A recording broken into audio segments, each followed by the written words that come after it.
Todos os olhos se voltam para o centro do terreiro como se pudessem pertencer ao mesmo organismo. É quase imperceptível, mas por um instante eles se movem em discreta sincronia. E num átimo se escancaram e se fecham, as carnes moles das pálpebras e os cílios batendo uns contra os outros. A visão das moscas é assim, milhares de lentes que processam fragmentos de luz e escuridão, unindo-os num mosaico que vai justamente formar o mundo que lhes é permitido apreender. Mas aqui, tratando-se de gente, a coincidência se perde de forma igualmente veloz, e logo alguém aperta mais os olhos, e outro desvia o olhar, e um sente a visão embaçar por causa da poeira levantada pelo vento, ou porque o ar seco faça arder narizes e olhos, ou ainda porque os olhos, eles mesmos, estejam molhados. Diferentemente das moscas, porém, ninguém consegue ter uma visão total que explique o que aconteceu.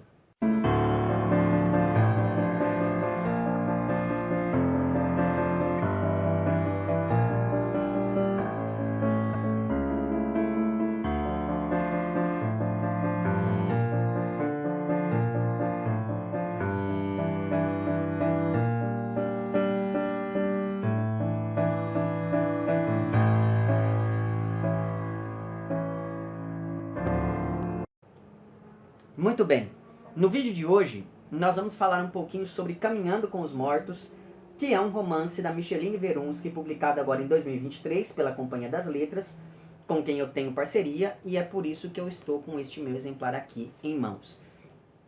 Eu já havia lido outro romance da autora, que é lá o Nossa Teresa. A Micheline Verunsky ganhou uma notoriedade há algum tempo por conta da publicação do premiado e ilibado Som do Rugido da Onça, que é um romance dela que eu ainda não li. Mas enfim, esse daqui é o 6º romance da autora, e a narrativa parte de um crime motivado por questões religiosas, e esse crime acontece em uma cidade de interior chamada Tapuio. E aí, como só ia acontecer com essas localidades mais afastadas dos grandes centros urbanos, Tapuio é uma cidade que foi aos poucos sendo abandonada pelo poder público, e por isso mesmo existe ali uma organização muito específica daquela sociedade que no passado era fortemente ligada às tradições locais, mas que no presente da narrativa acabou se orientando por uma lógica neopentecostal, principalmente depois que chegou à cidade uma igreja chamada Congregação dos Justos em Oração, e essa igreja condena como pecado todas aquelas práticas e todas aquelas tradições, todas aquelas origens negras e indígenas da população local, que, por sua vez, foi aos poucos se distanciando dessas mesmas práticas, dessas mesmas origens, dessas mesmas tradições. E esse afastamento da tradição aparece aqui em termos também de um afastamento da natureza, por exemplo, que é vista aqui pelos membros dessa igreja como algo sempre ligado ao pecado, assim como também representam o pecado certos corpos e certos comportamentos de alguns moradores dessa região. E isso me fez lembrar bastante essa associação entre corpo, natureza e pecado, me fez lembrar bastante de um trecho aqui deste livro da Silvia Federici, intitulado Caliban e a Bruxa, Mulheres, Corpo e Acumulação Primitiva. Enfim, em dada a altura deste livro, a autora, que é a Silvia Federici, ela defende que durante a caça às bruxas houve um processo de domesticação, e aqui evidentemente que ela acaba recuperando muito da discussão proposta pelo Michel Foucault, mas enfim, então a autora diz em dados momentos aqui do texto que durante a caça às bruxas houve um processo de docilização, de domesticação, principalmente feminina, que levou a uma separação entre o corpo e a natureza, separação essa que não existia em um estágio anterior da atividade humana, das sociedades humanas. E aí, sobre isso, na página 257 dessa minha edição, que está no capítulo 3, chamado O Grande Caliban, a luta contra o corpo rebelde, Mas enfim, na página 257 dessa minha edição, a autora diz o seguinte: o substrato mágico formava parte de uma concepção animista da natureza que não admitia nenhuma separação entre a matéria e o espírito, e deste modo imaginava o cosmos como um organismo vivo povoado de forças ocultas, onde cada elemento estava em relação favorável com o resto. De acordo com essa perspectiva, na qual a natureza era vista como um universo de signos e sinais marcados por afinidades invisíveis que tinham que ser decifradas, cada elemento, as ervas, as plantas, os metais e a maior parte do corpo humano, escondia virtudes e poderes que lhe eram peculiares. E aí a autora prossegue. É exatamente esse animismo primitivo que existia em Tapuio antes da chegada dessa igreja neopentecostal, e isso fica muito claro em vários trechos que recuperam eventos do passado dessa cidade, e nesses trechos menciona-se sempre a presença de benzedeiras, de cânticos e de rezas para louvar a natureza, religiões que não são o cristianismo e por aí vai. A partir então da inauguração dessa nova igreja, e aliás, igreja essa cuja construção foi financiada pelo prefeito de Tapuio, o que, juntamente com o passado meio controverso do pastor, já nos indica que tem algo de errado com a tal congregação dos justos em oração, na medida em que essa é uma igreja que já aparece em Tapuio fortemente associada a questões políticas. Mas enfim, a partir da inauguração dessa igreja, aquela pequena sociedade que já tinha os seus problemas se torna ainda mais tensionada por causa dos contrastes que se estabelecem entre o católico e o evangélico, o urbano e o rural, a tradição e essas novidades do discurso religioso, o sagrado e o profano, o divino e o diabólico, e etc. O moral e o imoral, enfim. O modo como o romance se constrói a partir dessas várias tensões é muito interessante, porque existe aqui uma polifonia que, se por um lado torna o texto mais dinâmico ao, por exemplo, romper a linearidade e juntar vozes e perspectivas, às vezes contraditórias, e aí cabe ao leitor ir juntando as peças desse quebra-cabeças proposto pela autora. Por outro lado, isso acaba gerando também uma oscilação no tom que pode incomodar um pouco, ou pelo menos me incomodou um pouco nas páginas iniciais, nos capítulos iniciais aqui do romance. Assim como também me incomodou um pouco o fato de que, em alguns trechos, o narrador acaba sendo didático demais. Aliás, isso é algo que já havia me incomodado antes lá em Nossa Teresa, que foi o primeiro romance da autora que eu li.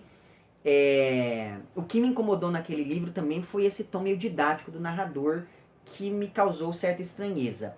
Pois bem, aqui em Caminhando com os Mortos, apesar de eu ter sentido essa mesma estranheza, apesar desse elemento do narrador ter me incomodado um pouco também, eu entendo que, por vezes, esse didatismo por parte do narrador é necessário, uma vez que, em alguns trechos do romance, nós entramos em contato com um texto que diz respeito ao relatório policial escrito durante a investigação sobre os motivos que levaram a mãe, o pai e o irmão a cometer um crime tão terrível contra a protagonista, que é uma moça chamada Celeste, que no fim das contas é vitimizada pelo fato de ser uma mulher cuja feminilidade desvia daqueles padrões rígidos que passaram a comandar a sociedade de Tapuio depois da inauguração dessa igreja evangélica. Então, por exemplo, a Celeste, ela é condenada por ter ido embora da cidade e voltado com um filho mesmo não sendo casada. Ela é condenada por usar muito perfume, por chamar a atenção dos homens, por usar roupas inadequadas, e por aí vai. Tudo isso me fez lembrar de outro texto da Silvia Federici, que é um capítulo que está aqui em Mulheres e Caça às Bruxas, enfim, que é um texto que recupera várias das discussões lá de maneira resumida, várias das discussões que estão presentes lá em Caliban e a Bruxa. Mas enfim, o modo como a Celeste é condenada aqui em Caminhando com os Mortos me fez lembrar de um dos capítulos aqui de Mulheres e Caça às Bruxas, mais especificamente no capítulo em que a autora reflete sobre mulheres e poder. E aí, nesse capítulo, a autora diz o seguinte, esse trecho que eu vou ler está entre as páginas 70 e 71. A caça às bruxas instituiu um regime de terror contra todas as mulheres, do qual emergiu um novo modelo de feminilidade a que as mulheres tiveram de se conformar para serem socialmente aceitas durante o desenvolvimento da sociedade capitalista. A feminilidade assexuada, obediente, submissa e resignada à subordinação ao mundo masculino. E aí a autora prossegue em sua argumentação. Nesses termos, é como se a gente acompanhasse aqui no romance da Micheline Verunski o resultado final de uma verdadeira caça às bruxas, mesmo porque em alguns momentos citam aqui uma lenda local sobre uma tal bruxa que se apossaria, teoricamente, do corpo das pessoas de uma maneira ou de outra, influenciando essas pessoas ou aparecendo em sonhos, coisas do tipo. Então, conforme eu fui lendo o romance, eu acabei me lembrando bastante dessa passagem também aqui do livro da Silvia Federici.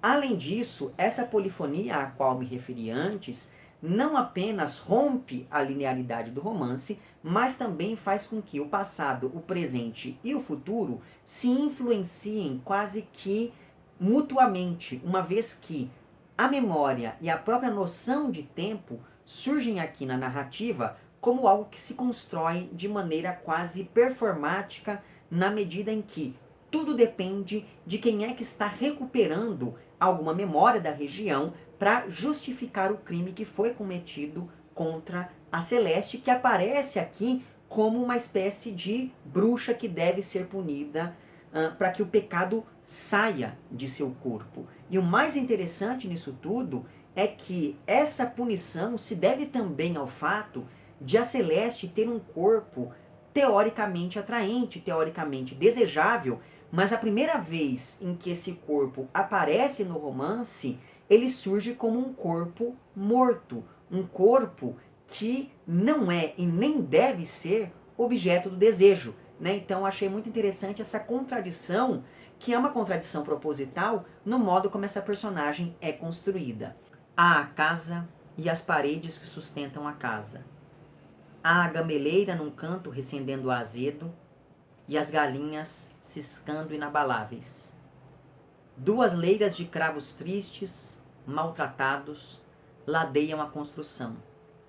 Há também as duas tamareiras de troncos robustos, altos e rugosos, que ninguém poderia dizer como ou quando nasceram ali, se vieram em mudas num tempo remoto, ou se explodiram em brotos de sementes jogadas ninguém sabe por quem, crescendo solidárias e imponentes, macho e fêmea, os pesados cachos de frutos como colmeias doces de mel maduro e âmbar. Subsiste oculto em dobras na memória de alguns dos presentes outro tempo, em que na porta de entrada uma jardineira de antúrios vermelhos parecia saudar quem se aproximava, e havia também roseiras e ainda hibiscos em um tom de rosa espalhafatoso, abrindo flores ao sol a pino, para depois fechá-las à noite. Mas aquela fora outra época, que embora surja vívida e colorida na memória por um breve momento, em muito pouco parece aderir a um instante de agora, porque há muito aquelas flores foram arrancadas e em seu lugar nada se plantou. O vaso permaneceu vazio, a terra esturricada, infértil e sem sentido. E a lembrança ou intrusão daquela imagem que por um instante se formou, logo se dissipa, as pétalas da flor curvando-se, fechadas sobre si mesmas, as folhas seguindo o mesmo balé de desaparecimento, pétalas sépalas, brácteas, virando pó. Nós estamos aqui então falando de uma família que cometeu um crime terrível contra um de seus membros, graças a uma mentalidade religiosa e conservadora que chega à cidade junto com aquela igreja neopentecostal que condena como pecado e como imoral qualquer atitude minimamente desviante. A mãe da Celeste, que é essa moça que vai ser, enfim, assassinada aqui, a mãe da Celeste se chama Lourença, ela é casada com o Ismênio, e a Lourença, ela ainda está tentando lidar com uma situação traumática do passado, quando ela passa a frequentar a tal congregação dos justos em oração. E na verdade, antes, a Lourença era uma mulher muito católica, muito devota de Santa Quitéria, que é uma santa cuja história também acaba interferindo aqui em alguns aspectos do romance, mas com a chegada dessa nova igreja, a Lourença acaba abandonando a fé católica e ela acaba se agarrando com unhas e dentes a tudo aquilo que o pastor dessa nova igreja dizia. Tanto é assim que a Lourença sequer entende o porquê de estar sendo acusada de assassinato, uma vez que na cabeça dela, o que ela fez com a filha era parte dos planos de Deus, quase como se dali a 3 dias a Celeste fosse ressuscitar renovada e livre dos supostos pecados que a haviam condenado. Outra personagem aqui do romance, que vai ser uma personagem muito importante e muito interessante também, é a investigadora que está cuidando deste caso. Apesar de ter saído da cidade para estudar em algum momento do passado, essa personagem volta a Tapuio e isso dá a ela um distanciamento que permite que ela veja com estranheza tudo aquilo que, para os moradores que nunca saíram da cidadezinha, é encarado com a mais absoluta normalidade. Só que, ao mesmo tempo, essa investigadora se sente culpada, uma vez que ela percebe que tem algo errado, ela junta ali todas as pontas e vê que depois da chegada dessa igreja, o número de casos de violência extrema contra grupos específicos e minoritários aumentou muito, mas essa investigadora não tem muito o que fazer em relação a tudo isso, uma vez que essa motivação religiosa ela aparece como algo indireto nesses crimes. Por exemplo, então não é o pastor que fala para as pessoas lá, mate fulano de tal, mas as pessoas acabam fazendo isso por conta de todo esse discurso pregado por esse sujeito. E a investigadora se pergunta o tempo todo, principalmente a partir da segunda metade do romance, qual é a culpa que ela pode ter, uma vez que ela viu tudo aquilo que estava acontecendo, mas ao mesmo tempo ela não pode fazer nada para resolver todas aquelas situações, uma vez que por melhor que seja a investigação dela, isso não vai trazer a Celeste de volta. E essa culpa sentida por essa personagem é ainda maior porque a própria investigadora está tendo de lidar com um trauma que também se relaciona a esses crimes com motivação religiosa e que se dirigem contra tudo aquilo que questione a ordem, mesmo que de maneira inconsciente. Há, ao longe, bordejando a ribanceira, canafínstulas que florescem ao lado do branco imaculado dos moleques duros, um angico solitário, juremas brancas e juremas pretas, que de relance parecem mortas, seus galhos espetados como raízes invertidas, a grande barriguda majestosa e a vegetação rasteira e opaca da capoeira. Há as paredes pintadas meio a meio, da metade para cima azul claras, da metade para baixo, de uma alvura aguada, desenhando quase um céu pobre, descascado, deixando à mostra a carne rósea da tinta anterior, como uma ferida.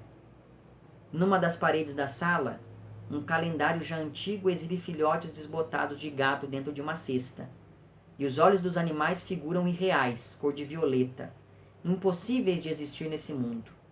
há também uma fotografia retocada à mão, e as tintas que predominam, também esmaecidas, puxam a tonalidade para um verde amarelo envelhecido anêmico. Nela, o homem e a mulher estão de perfil, um olhando para o outro, e são contidos pela moldura arredondada. Também eles figuram como fictícios, ou como fantasmas que, na falta de quem crê em suas existências, se assombram consigo mesmos. Esse distanciamento da investigadora, ele vai ser muito importante aqui, porque é graças a ele que essa personagem consegue ir juntando essas várias vozes que se misturam de modo a entender o que aconteceu e principalmente por que esse crime aconteceu. Então, é interessante como muitas vezes aquela linguagem meio burocrática do relatório policial se mistura à linguagem poética das reflexões dessa personagem investigadora que está tentando lidar com uma realidade que, apesar de ser sua velha conhecida, como eu disse, ela nasceu naquela cidadezinha, já não é mais a mesma, por conta desse distanciamento que esse tempo longe da região acabou cavando entre essa personagem e a cidade de Tapuio.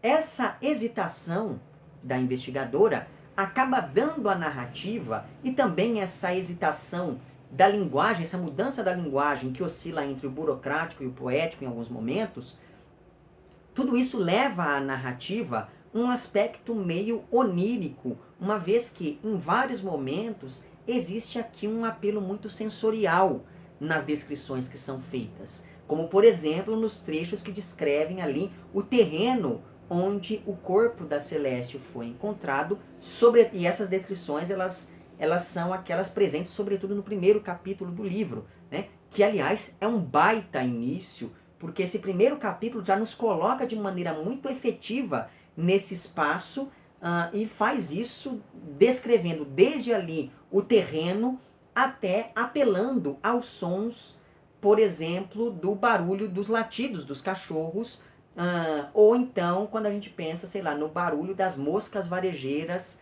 sobrevoando aquele terreno. E aí é muito interessante porque como essa descrição ela vai se alternando entre aspectos visuais, aspectos ligados ao olfato. Então a autora ela descreve ali em alguns momentos o cheiro que os personagens estão sentindo, e aí até chegar no aspecto sonoro, quando começam as vozes desses personagens, né, as vozes desses animais, enfim, e aí lá no fundo você escuta bem ao longe o barulho de uma viatura que vai se tornando cada vez mais próxima, cada vez mais próxima. Então o modo como esse primeiro capítulo se constrói é muito interessante por conta desse apelo aos sentidos. Há também os decalques de outras molduras, sombras nas paredes, outro tipo de espectros. São muitas marcas, margens desenhadas de poeira e umidade que assinalam todas as ausências. Santa Quitéria com a palma do martírio e o livro nas mãos, ausente. Santa Luzia com os olhos dentro do prato, ausente. Santa Cecília olhando para o céu, ausente. Santa Perpétua e Santa Felicidade, ausentes as duas. Santa Águida com o olhar voltado para cima e os seios na bandeja, ausente. Há, porém, um pequeno espelho e preso no caixilho um santinho de eleição, o rosto do político aberto num sorriso pouco espontâneo. Há copos com restos de café sobre a mesinha. E há também o cadáver de uma mulher numa cova rasa ainda aberta no quintal, seus restos enegrecidos, uma pústula supurando na paisagem, os joelhos dobrados, na postura combativa comum a todos aqueles que morrem pelo fogo, os braços repuxados flexionados ao extremo, e os lábios ausentes e os dentes escancarados, repercutindo os gritos abafados pelas chamas e pela fumaça. Outra coisa que eu achei bem legal aqui, em Caminhando com os Mortos, é o fato de que, exatamente por estar entregue a essa mentalidade religiosa, é muito complicado julgar a Lourença, já que ela realmente acreditou que estava fazendo a coisa certa. Não só ao se afastar de suas crenças antigas, anteriores, mas também ao matar a filha de um jeito tão violento. Essa mãe, assim como o marido e o filho dela, acham que esses três personagens acreditavam que aquela era a única forma de purificar a Celeste e fazer dela uma mulher de bem, uma mulher livre dos pecados. Além disso, o tempo todo vem à tona, por meio dessa atividade da memória dessa matriarca da família, o tempo todo vem à tona aquele evento traumático do passado. E agora sim, para eu poder falar um pouquinho disso, eu vou ter que entrar em uma zona que talvez você considere como sendo spoiler. Então, pode ser que seja interessante você pular o vídeo para essa marcação de tempo que vai aparecer aqui na tela. E não diga que eu não avisei. Mas enfim, o que aconteceu envolvendo esse evento traumático do passado foi o seguinte: a primeira filha da Lourença, que aliás foi batizada como Quitéria em homenagem à santa, a primeira filha dessa mulher, ela morreu de um jeito trágico.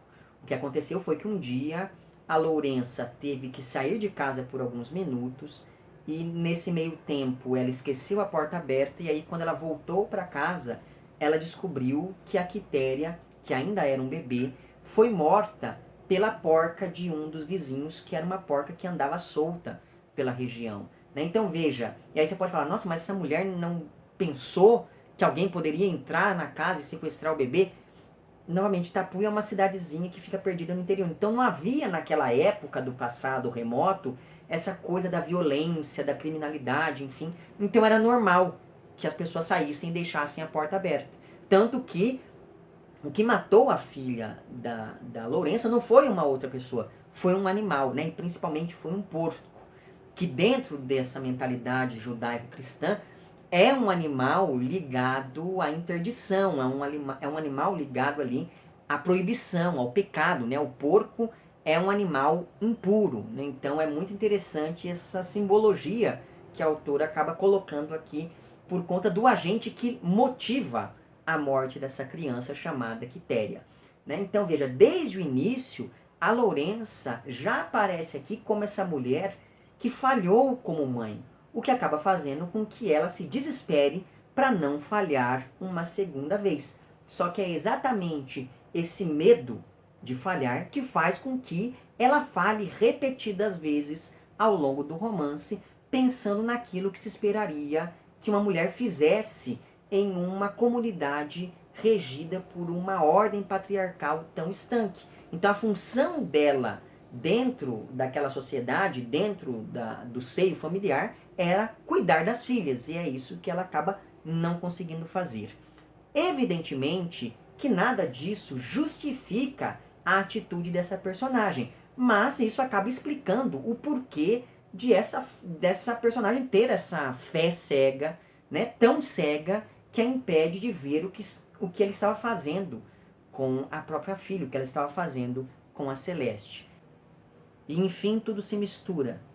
Os elementos da paisagem, os murmúrios das gentes, as mãos que se retorcem e se elevam, e o latido incessante do cachorro, preso a uma corda do lado de fora no oitão, devidamente afastado, antes que continuasse a roer o que restou da carne dos ossos calcinados. Esse latido que parece preencher todos os espaços como se fosse mais que um latido ou uivo, um corpo sonoro, vivo, insubmisso, desesperado e desesperador. Isso dura algum tempo até que outro som comece a ganhar espaço. A sirene da viatura se fazendo ouvir cada vez mais perto, zumbindo, rasgando o tecido da estrada vicinal, depois perturbando o que pouco antes parecia imóvel, e logo se impondo cada vez mais alto e mais próximo, calando o latido como se fosse só seu o direito a uma existência ruidosa, até que também finalmente cessa. São as primeiras horas da manhã quando a polícia chega ao local para que seus agentes se postem diante daquilo que se convencionou chamar de cena. E na cena, que idealmente deveria ter sido preservada, vários pés misturaram a terra do terreiro às cinzas. Mãos tocaram o que restou do corpo, misturando suas marcas e histórias. Velas foram dispostas nos batentes e beirais. Agora, sobre o modo como essa morte da protagonista aconteceu, ele me chamou bastante atenção pelo seguinte motivo. A Celeste foi queimada viva de um jeito quase ritualístico pela família dela. E isso me fez lembrar desse livro aqui, do José de Souza Martins, intitulado Linchamentos, a Justiça Popular no Brasil. Enfim, é um livro que foi publicado há alguns anos, deixa eu ver quando que ele foi publicado, pela editora Contexto, 2015, tá? E é um livro muito interessante, então se você se interessa por esse tema, fica aqui a minha sugestão. Mas enfim, conforme eu fui lendo aqui o modo como esse assassinato da Celeste aconteceu, o modo como ela foi queimada viva, e os aspectos ritualísticos envolvidos nesse crime, tudo isso me fez lembrar aqui de algumas das reflexões do José de Souza Martins, e aí eu vou ler 2 trechos desse livro que me parecem relevantes para entender um pouquinho daquilo que aconteceu no romance. Então, o primeiro trecho está na página 72, e ele diz o seguinte: o que move a multidão à prática do linchamento é a motivação conservadora. A tentativa de impor castigo exemplar e radical a quem tenha, intencionalmente ou não, agido contra os valores e normas que sustentam o modo como as relações sociais estão estabelecidas e reconhecidas ou os tenha posto em risco. E aí, um pouco mais adiante, na página 81, é dito o seguinte: estamos em face de rituais de exclusão ou desincorporação e dessocialização de pessoas que, pelo crime cometido, revelaram-se incompatíveis com o gênero humano, como se tivessem exposto por meio dele, ou seja, desse crime, que nelas não prevalece a condição humana. As mutilações e queimas de corpos praticadas nesses casos são desfigurações que reduzem o corpo da vítima a um corpo destituído de características propriamente humanas. São, portanto, rituais de desumanização daqueles cuja conduta é socialmente imprópria e desumana. É exatamente esse impulso conservador que move a família da Celeste, que, enfim, é uma personagem ali que se opõe a esses valores e normas que a igreja neopentecostal levou a essa cidadezinha.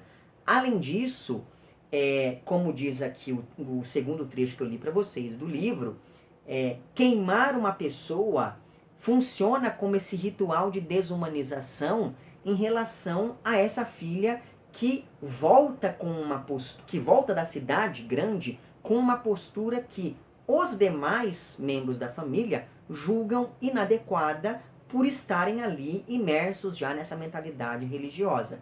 E pensando nesse sentido, é no mínimo irônico que essa personagem desviante e que tem essa morte tão característica e ligada à desumanização se chame justamente Celeste, que é um nome que se aproxima semanticamente de algo que é ligado ali ao divino.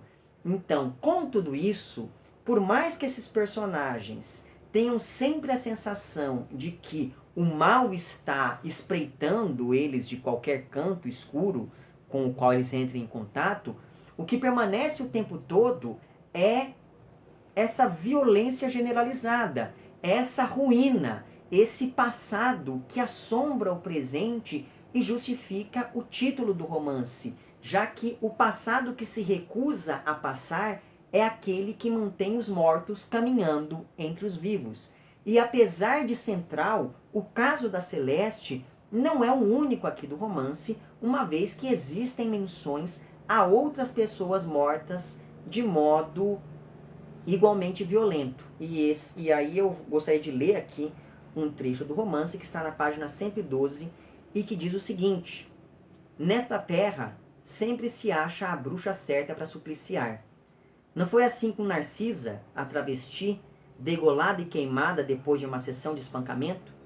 Não foi assim com Celeste agora, e com Belinha, brutalizada e também queimada dentro de casa?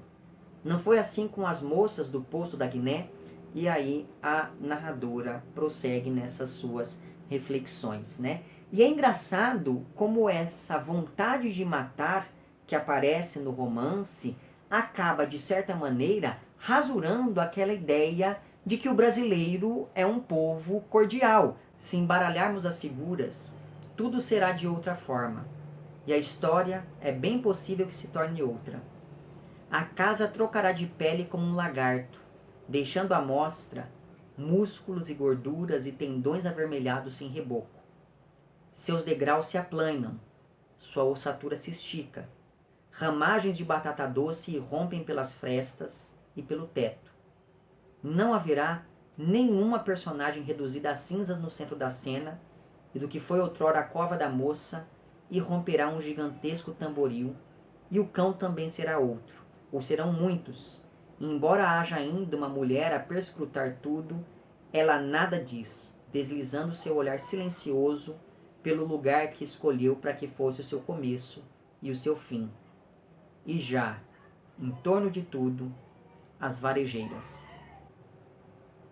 E o fato desse crime aqui do romance ter uma motivação religiosa só reforça essa rasura da cordialidade brasileira, uma vez que a igreja, e especificamente a igreja evangélica, que no caso do romance, surge aqui como esse espaço que não apenas nega e apaga a tradição como forma de subjugar e controlar as pessoas, como também a igreja surge aqui como esse espaço que adota, em alguns momentos, esse discurso da destruição do outro.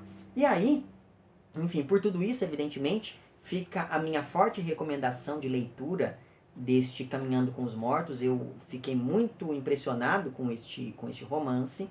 E eu gostaria de encerrar esse vídeo lendo um trecho do último capítulo, mas não se preocupe porque isso não é spoiler.